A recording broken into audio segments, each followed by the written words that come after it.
Hello, my name's Lindy Royer, and I'd like to introduce you to a brand new website, thestressreliefsite.com. We're going to be bringing you tips on how to reduce and relieve stress in your life, and today is the very first tip. My area of expertise is in the physical signs of stress. I'm a physical therapist, a Pilates instructor, and a Franklin Method teacher. So I'm going to be bringing you tips more about how to image the physical side of what happens in your body when you're under stress and how to relieve it. So today we're going to talk about breathing. Most people know that breath is very important for stress relief, and lots of people will tell you that you have to breathe deeply. This is absolutely true. But what are you imagining when you're breathing? Do you know where your lungs are? Do you know what your lungs look like? Do you know how big they are? Do you know what happens when you don't get enough oxygen into your body? Place one hand on the top of your collarbone, so you can go to the left collarbone or to the right. I'm going to go to my right. And just place your fingertips lightly behind the collarbone. So the collarbones are these big, broad bones that sit across the front of the chest. Underneath your fingertips is your first rib. The top of your right lung sits underneath your fingers. Now take your hand and place it all the way down to the waist and feel the base of the rib cage on the right side. This is the lowest part of the rib cage. So on the right lung, the lung goes from underneath the fingertips behind the collarbone all the way down to the waist.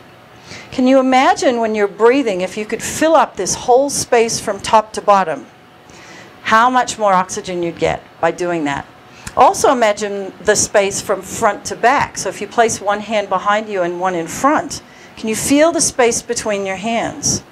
And last, take your hands all the way across from right side to left and feel the space between your hands from right to left.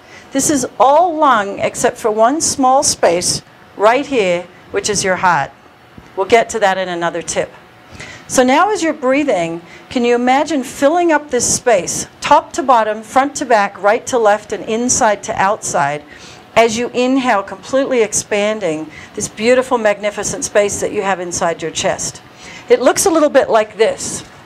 Imagine filling up a sponge with water as you inhale, and as you exhale, imagine the air naturally just going out of that space. This happens easily and in a completely relaxed fashion with very little effort on your part. Notice as you do this whether you're getting tension in your neck or your shoulders. So if you visualize filling up this space, if this were a lung, from bottom to top, you'll get less tension in the neck and the shoulders. Do you know that if you have muscle tension in the neck, it actually sends stress hormones to your brain and makes you more stressed? Again, we'll get to that in another tip. I hope that you've learned something from this tip about breathing, and I look forward to seeing you again soon.